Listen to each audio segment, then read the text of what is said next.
Now here we have the new Revell 172 kit of the A400, and we've done it in the Royal Air Force decals. It also has 4 working engines that were great difficulty, but they are fitted and working well. Now you'll see, start up from right to left is engine 1, and on to engine 2, engine 3 and engine 4. You will notice they go anti-directional. Please submit your comments so I can see what you think. Thank you. Bye.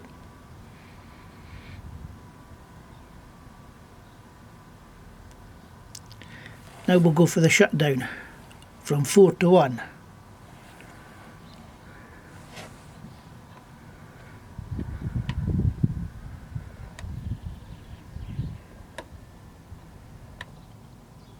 Thank you.